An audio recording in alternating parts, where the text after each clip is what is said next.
নমস্কার বন্ধুরা, green gardener চ্যানেলে সবাইকে স্বাগত জানাচ্ছি। তো বন্ধুরা, আমার সামনে যে গাছটা দেখতে পাচ্ছেন নামডকমাই অর্থাৎ দোফলা হিমসাগর। এটা লম্বা হয়, অনেক বড় ফল, অত্যন্ত সুস্বাদু একটা ফল। তার পাশাপাশি দেখাই যে এইটা হলো ব্যানানা ম্যাঙ্গো, অত্যন্ত পরিচিত, পাতলা আটি, দারুণ খেতে। আমি নিজে খেয়েছি এই আম, খাওয়ার পরেই কিন্তু আমি এই গাছটা লাগাই। 1 বছরও হয়নি, গাছের দেখুন গ্রোথ যেমন সুন্দর তেমন গাছে ফল এসেছে। পাশাপাশি কিং অফ চাকাপাত, এটাও আমার টেস্ট করা একটা ভ্যারাইটি, অসম্ভব সুন্দর খেতে, অনেক বড় হয় আমগুলো। দূরে আছে মিয়াজাকি, ওটাও ফুল আসছে, এইখান থেকে আমি দেখাতে পারছি না।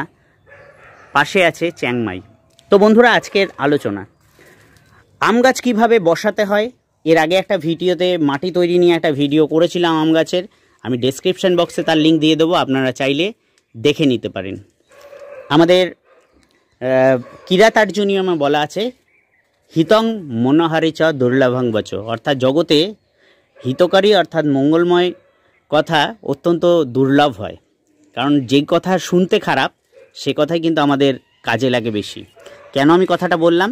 এর মূল কথা হলো অধিক সন্ন্যাসীতে গাজন নষ্ট, আর আমি বলি অধিক যত্নে গাছ নষ্ট। হ্যাঁ বন্ধুরা, কথাটা মিলিয়ে নেবেন।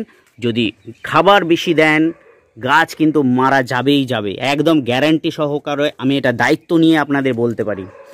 যারা যারা আম গাছ মেরেছেন বন্ধুরা আমাকে বলেছেন পাতা পুড়ে গেছে, সব রুট রট হয়ে আস্তে আস্তে গাছগুলো মারা গেছে।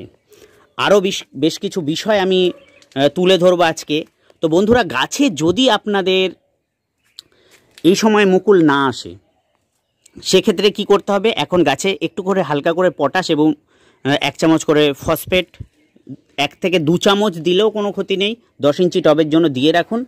আর গাছে যে কোনো রকম অনুখাদ্য প্রয়োগ করুন। পিজিআর দিন। পিজিআরটা কীরম দেবেন?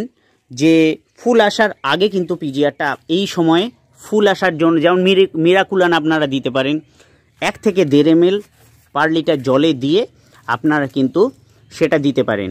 আমি যেটা দিয়েছি আমার কাছে আছে, অনেকে আবার প্ল্যানোফিক্স দেন। প্ল্যানোফিক্স কিন্তু অত্যাধিক হলে গাছ কিন্তু মারা যাবে, পাতাগুলো পুড়ে যায়। তাই লিটারে 5 ফোঁটা প্ল্যানোফিক্স কিন্তু যথেষ্ট, 5 থেকে 6 ফোঁটা। বেশি দেওয়ার কোনো যৌক্তিকতা আমি খুঁজে পাই না। বেশি দিলেই গাছ কিন্তু পাতা পুড়ে আপনার মুকুলগুলোও নষ্ট হয়ে যেতে পারে যদি মুকুল থাকে গাছে। আর যেটা আমি করি, আমার কাছে আছে বুম ফ্লাওয়ার বলে একটা পিজিআর আছে, অর্থাৎ ফুল আনার জন্য, সেটা অত্যন্ত কার্যকরী। সেটা আমি পার লিটার 2 মিলি পার লিটার জলে দিয়ে আমি সেই বুম ফ্লাওয়ারটা দিই। কারণ এতে আছে নাইট্রোবেনজিন 20% WW। সেই নাইট্রোবেনজিনও কিন্তু গাছে অত্যন্ত ফুল আনতে সাহায্য করে। আপনারা যদি বুম ফ্লাওয়ার জোগাড় করতে পারেন খুবই ভালো। তবে নাইট্রোবেনজিন দেওয়ার আগে কিন্তু অবশ্যই মাস্ক ব্যবহার করবেন, কারণ নাইট্রোবেনজিন কিন্তু খুব একটা ভালো জিনিস নয়। আমি এটা আপনাদের আগেই সাবধান করে দিচ্ছি। তো বন্ধুরা, আর গাছে যদি ফুল ফুটে যায়, দেখুন ফুল ফুটছে, এই সময় আমরা কড়া ডোজের কোনো রকম ফাঙ্গিসাইড কিংবা কীটনাশক প্রয়োগ করব না। চেষ্টা করবেন কীটনাশক এই সময় না দেওয়ার। অনেকে বলবেন কীটনাশক দেওয়ার দরকার আছে, আমি বলবো দেবেন না। কারণ কীটনাশক দিলে যেটা হবে, এই সময় মৌমাছির সংখ্যা কিন্তু খুবই কম, তার জন্য কিন্তু আমাদের কি হবে, পরাগায়নে সমস্যা দেখা দেবে। দেখুন গাছে দেখুন মাছি এরা এসে পরাগায়ন করছে, কারণ আগে আমরা যেই হারে মৌমাছি দেখতাম সেটা দেখতে পাই না। এটা একদম বাস্তব কথা। গাছে যখন গুটি সেট হবে আপনারা দিতে পারেন যে কোনো রকম ফাঙ্গিসাইড, হালকা ডোজে দেবেন। যদি আপনাদের কাছে যে কোনো ফাঙ্গিসাইড থাকুক, সেটা কন্ট্যাক্ট ফাঙ্গিসাইড হলে বেশি ভালো হয়, সেটা আপনারা প্রয়োগ করতে পারেন। আর যেটা বিষয় আমি আপনাদের বলে দিই, দেখুন আমার এই গাছটা, একটা দুঃখের কথা আপনাদের সাথে শেয়ার না করে পারলাম না।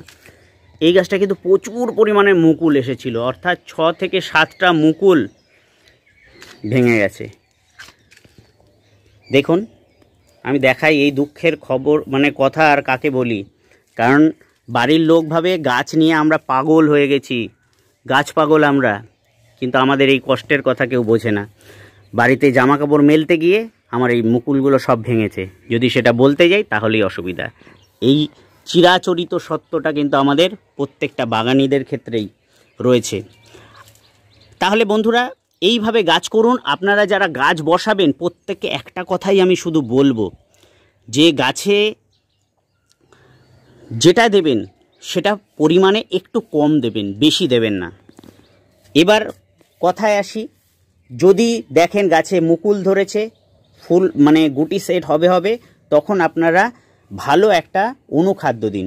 সেই অনুখাদ্য দেবেন যেই অনুখাদ্যের মধ্যে কি আছে, বোরন আছে, কারণ বোরন আমরা জানি ফল সেট হতে খুব সাহায্য করে। আরেকটা বিষয় আপনাদের দেখাই বন্ধুরা, দেখুন গাছে কিন্তু এই সময় প্রচুর পরিমাণে রোগ পোকার আক্রমণ ঘটে। আমি একটা পাতা আপনাদের উল্টে দেখাচ্ছি। দেখুন এই পাতাটা দেখুন, দেখতে পাচ্ছেন এটা কি হয়েছে, সাদামাছি, অর্থাৎ যেটা আমরা বলি রুগো স্পাইরেলিম হোয়াইট ফ্লাই। এইগুলো কি করে, এইখানে বাসা বাঁধে এই পাতার তলায়। আপনারা পাতার নিচগুলো উল্টে নেবেন, এখানে মিলিবাগও কিন্তু বাসা বাঁধতে পারে। তার জন্য আমরা মিলিবাগ হোক হোয়াইট ফ্লাই হোক আমরা হাত দিয়ে এরমভাবে মারব, চেষ্টা করব যতটা পরিমাণে কীটনাশক কম দেয়া যায়। এইভাবে গাছ করুন বন্ধুরা, আপনার গাছ ভালো হতে বাধ্য। আরও এর পুঙ্খানুপুঙ্খভাবে ভিডিও আনবো, না বললেই কিন্তু নয়। আমরা ছাদে টবে কি গাছ করব, মানে আম গাছ, কী ধরনের আম গাছ করব। বিদেশি ভ্যারাইটির আম টবের পক্ষে সব থেকে ভালো। আমরা যদি হিমসাগর, ল্যাংড়া এগুলো টবে লাগাই, সেক্ষেত্রে ফল না হওয়ার সম্ভাবনা প্রবল, এটা আমি গ্যারান্টি দিয়ে বলতে পারি। মিয়াজাকি লাগান, কিং অফ চাকাপাত লাগান, আর লাগাবেন ব্যানানা ম্যাঙ্গো, খুবই একটা ভালো জাত। এই ভ্যারাইটিগুলো আপনারা ছাদে লাগান। এখন প্রচুর ভ্যারাইটি বেরিয়েছে। এর কারণটা হলো, দেখুন আমাদের কি হয়, দেশি ভ্যারাইটির আম যদি আমরা টবে লাগাই পণ্ডশ্রম হয়, অর্থাৎ আমরা বৃথা চেষ্টা করি সেই গাছটাকে বড় করে, ফল পাই না। যখনই ডাঁটি কাটবেন নতুন কুশি বেরোবে, তাতে আর ফুল পাবেন না। এটা কিন্তু আমাদের দেশি ভ্যারাইটিরগুলো ক্ষেত্রে হয়। কিন্তু একটা জিনিস দেখায় মজার বিষয়, সেটা হলো দেখুন নতুন ডগে, এই দেখুন ভালো করে মুকুল আসতে আরম্ভ করেছে। দেখুন ডগ ফুরে কিন্তু মুকুল আসছে। এইটা কিন্তু এই সমস্ত ভ্যারাইটিগুলোর ক্ষেত্রে খুবই ভালো। এখন দারুণ কিছু ভ্যারাইটি বেরিয়েছে, আপনারা রিভিউ দেখুন, অনেক রকম ভিডিও ইউটিউবে আপনারা পেয়ে যাবেন, সেই দেখে আপনারা গাছ করুন, আশা করি ভালো হবে। তবে দেশি ভ্যারাইটিগুলো অ্যাভয়েড করা ভালো, এটা আমার ব্যক্তিগত মত, কারণ সেই ভ্যারাইটিগুলো গ্রোথ হবে প্রচুর, কিন্তু আশানুরূপ ফল আপনারা হবে না, শুধু খাটনিই হবে। তো বন্ধুরা আবার বলে দিচ্ছি, সকলে ভালো থাকবেন, সুস্থ থাকবেন। আমি কোনো রকম স্ক্রিপ্ট করে ভিডিও করি না, মানে স্ক্রিপ্ট রাইটিং করে আমার মনে যা আসে তাই নিয়ে ভিডিও করি। তো ভালো থাকবেন, সুস্থ থাকবেন।